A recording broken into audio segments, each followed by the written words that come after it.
of it as it relates to interest rates. Right. Can you explain a little bit more on your interest rate? I think you're now 4% as your highest? 4% at the highest for persons who earn 42,001 and above. The income band below that, which is persons who earn between $30,001 and $42,000 per week, those individuals will pay their mortgages at 2%. And the other income bands, which is 15,001 to 30,000, and between minimum wage and 15,000 per week, those individuals repay their loans at an interest rate of 0%. And that's significant. I think you need to say that again. The 0% one especially, yes. Zero. And there is actually, 0%. When you look at our interest rate structure, Sharika, and we look at the other variables that I spoke about, if you're a public sector worker, you get a 1% discount. If you're a person with a disability, you get a 2% discount. If you are 55 and over, you get a 2% discount.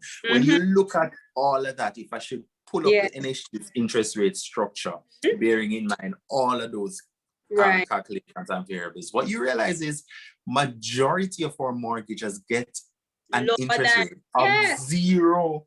Zero, not even, very few people end up at 4. That's majority of the individuals, to say. Yes. They're built-in mechanisms, what we like to call enablers, because we understand that they're different parts of the pie.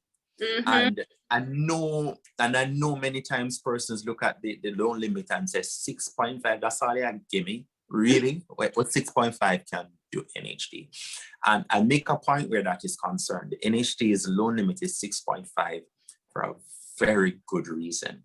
Because if tomorrow the NHT decides that it's going to increase its loan limit from 6.5 to even 7.5, what we find happen every time that the NHT adjusts its loan limit is that the prices of housing go up. And so we have to be careful that we're not giving to you with one hand in terms of a higher loan limit. Taking it back. And the market takes it away back with higher prices.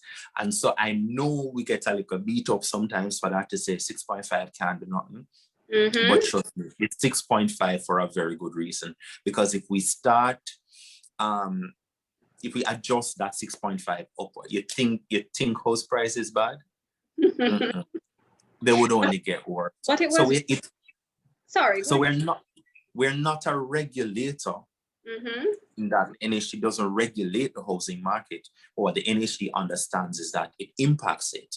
And many of the players in the market look at what the NHT does and adjust themselves accordingly. So the challenge we're having now as it relates to an extent, different factors come into play, but the challenge that we're having, part of the challenge we're having as it relates to prices, is because of the adjustments that have been made in interest rates and loan limits, that banks are willing to lend more at cheaper rates. If we were having this conversation perhaps 10 years ago, we wouldn't be talking about interest rates as low as 4% in the case of NHT. And if you look across the mortgage market, interest rates average at about 7.5%. Right, up to 8. Right. 8. Right. Yeah, 7 to 8. I mean, if you should average them, would probably drop somewhere in the middle, 7.5. Right. 10 years ago, we were talking about interest rates as high as 21, 23, 25%. So because there's no more financing, or the financing arrangements as it relates to housing are better, vendors have been pushing the envelope because they say, NHT are going to lend you more. NHT has moved from 4.5 to 5.5 to 6.5. NHT has moved interest rates from as high as 9% down to 4% in the last few years. The banks as well have come down to 7% and in some instances at 6.9, maybe in the market roundabout now. So vendors in the market understand that, hey, more persons can afford a mortgage. Yes. So my $10 million property, I can push it to 13. I can push it to 14. I can push it to 15. And remember that D word, that demand. Yes. That we spoke about as well, that it allows them to do that, because me and you probably can't afford it at whatever price they're saying, but trust me, somebody else is going to be able to. Yes. Somebody else is going to be able to. So the NHT's loan limit, I know, a sore point for some, but it's a method of balancing the activities in the housing market. So we're not giving to you with one hand, and then you're ended up losing it on the other hand, because prices keep moving outside of your reach. Okay. All right. So I am happy to, and as I am still stuck at the 0%.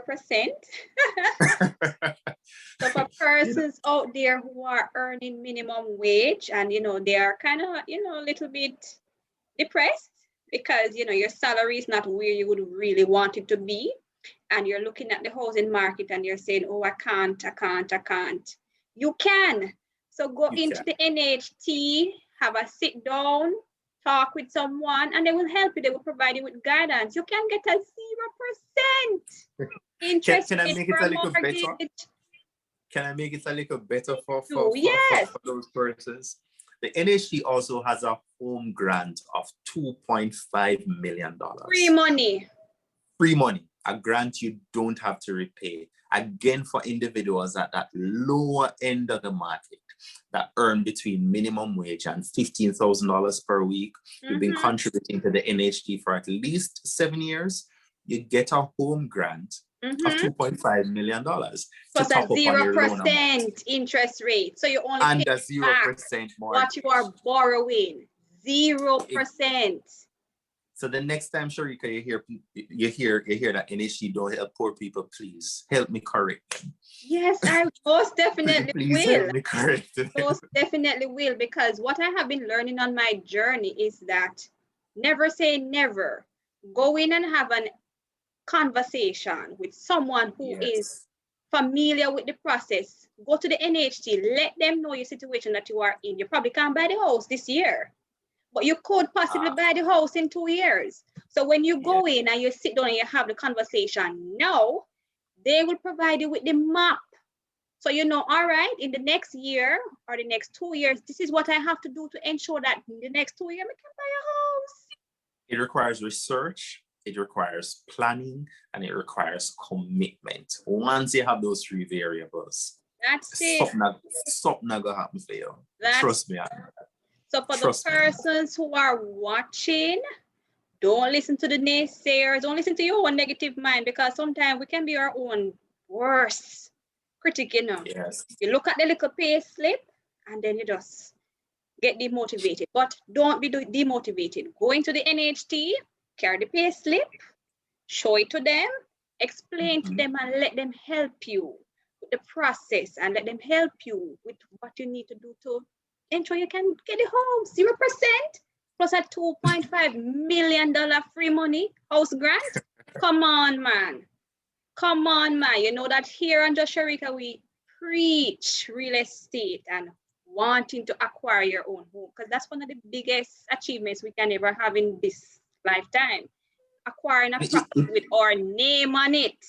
Yeah, and it opens you to so much more. I mean, your name being on a title, it means you're able to borrow against that. You can send the children to school against that. You can finish your own education against that. It's a security, it's the independence, it's the peace of mind.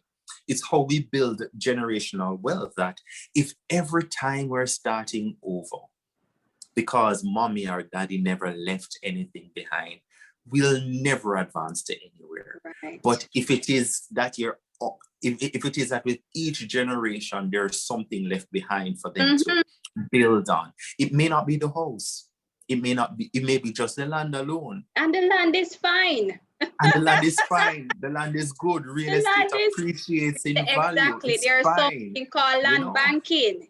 You can save your money in land. Yes, so don't think any investment in housing is too small. If it is the 1 bedroom you can buy, if that's what your salary says you cannot buy it. If it's a studio, buy Buy it. it. If it's land alone, but you can't lose. You cannot lose. You can't lose. You And the can't thing lose. with a lot of young people, Mr. Berbick, I think a lot of, and myself included, and it, you know, when you just start working and, you know, one of the first things most of us go buy, car. We have to spend money on. Yes. Those of you young persons watching the video, we're not saying don't go buy a car, you know, but being of the know that a car is a liability, a house or a piece of land is an asset. The car get cheaper every day, but the value in your house and your land will appreciate. I've never heard about any land depreciate yet. Never. Never. No. Even if it's in the ghetto, the price going up on it. So ensure that you do the right thing. Get a piece of land, get your name on the title, go into the NHT. As Mr. Berbick would have said, you have one of the best customer service. He said it himself, you know, he's bragging on his team, so put his word to the test. Go into the NHT if you can't go in yet because we know it's COVID. Take up your phone and call, and they will We're on all socials. And you're on social media, so you're on Facebook, you're on Instagram. So you have no excuse not to do what you need to do to ensure that you acquire the property that you need to get.